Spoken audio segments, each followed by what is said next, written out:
Okay, now that we've organized our mix, we need to start actually mixing it. I like to start mixing with drums, so that's where I'm going to start. And if I look, we have kick, we have snare tracks, hi-hat, toms, overheads, and drum room. And there are some conventions that we can automatically apply. In almost every genre, the kick is left right in the middle. This helps anchor the rhythm of the entire track. Now, the snare drum in some genres is also in the middle, so is the hi-hat. But in this case, it's pop rock, and very often the snares are off to the side, like they would be if you were looking at the drum set in person from the audience's point of view. So we can actually even put that over a little further. The hi-hat could be in the middle, but it could also be off to the side a little bit. And this just helps us to get a stereo image of the entire drum set. The toms, 1, 2, 3, are the rack toms and then the floor tom. And if you were to look at a drum set, you would see that they are also panned across the drum set. So I'm going to put tom 1, the highest tom, to the right, tom 2 to the left, and then tom 3 further to the left. The overheads we're going to leave hard left and hard right, and the drums room we are going to have to make a decision about later after we listen to it. So now let's listen to the track and see if these decisions made sense. And I'm going to be soloing different tracks and making some adjustments with the volume faders.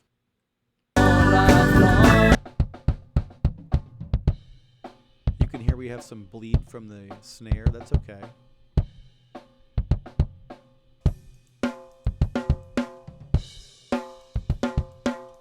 We have the ponginess of the top of the snare drum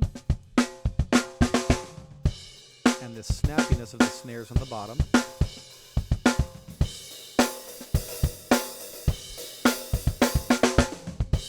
Now the toms are an interesting case. If we look at their waves, you'll see that there is a lot of bleed on the toms tracks.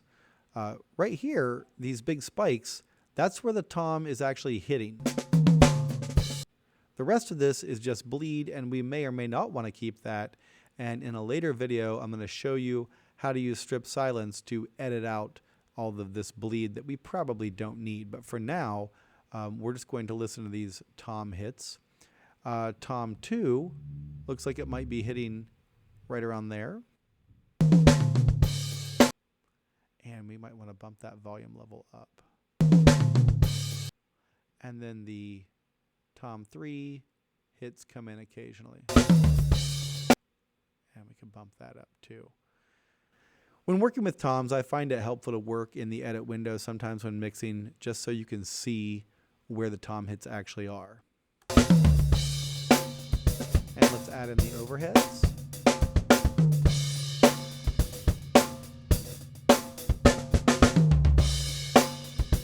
Now let's listen to this drum room and see what it's all about. It's just a mono track. Looks like a mic set in the back of the room. I'm going to bring it down, and we might, use it to fill in some gaps later on.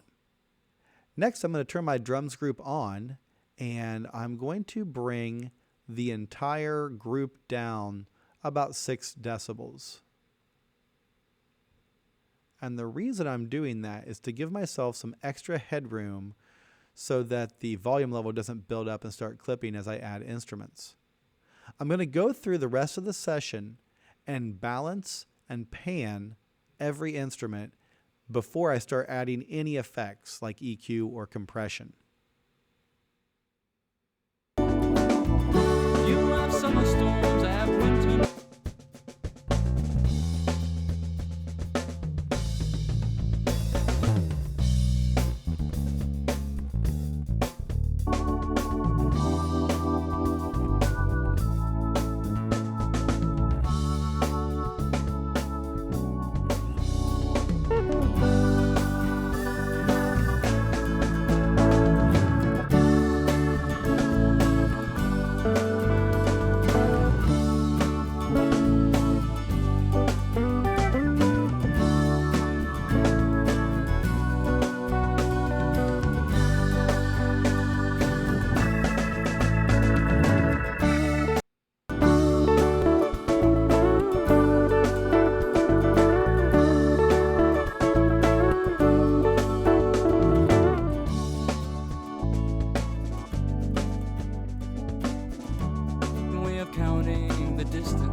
off the recipes 'cause my measurements are wrong. You have summer storms.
I got centigrade and you Fahrenheit.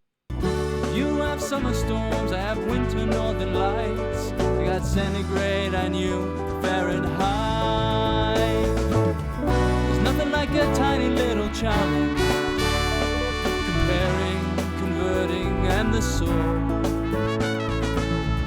But I don't wanna take the easy way out. 20-minute recipe is not what I'm looking for.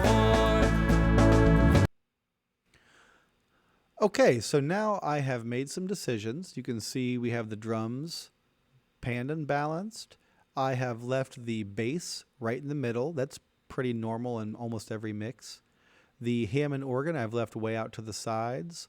The electric guitars I've panned left and right. And if you notice in the edit window, that first electric guitar only plays for a little bit towards the beginning.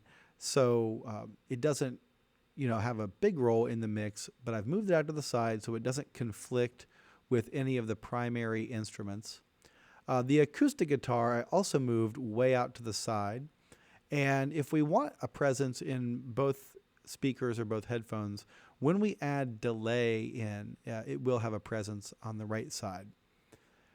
The horns were the most interesting panning for me, and that's because they can be done a lot of different ways. I chose to move the trumpet 1, which is the highest horn, slightly to the left. Trumpet 2, I moved hard left. Trumpet 3, I put slightly to the right. And then this MIDI trombone part is also interesting because it's stereo, and it doesn't really necessarily need to be stereo. It's just because it was exported from MIDI, so it's stereo instead of mono. But I put it pretty much to the left here with a little bit of spread. And this would be so if you were looking at a stage with trumpet players and a trombone player, this is how they would be standing. One person would be standing on the left side of the stage, and then the lead trumpet would be next to that person. The third trumpet would be next to that, and then the trombone player would be all the way to the right. The lead vocals, I am leaving right in the middle. There are almost no mixes where the lead vocal is not in the middle, at least modern mixes. And so now we have our tracks panned. I've also balanced, just done a preliminary job of balancing, because when we add EQ and compression, of course, we're going to have to rebalance. The effects tracks aren't doing anything yet, but this is a good start. In the next video, we're going to add EQ and then compression.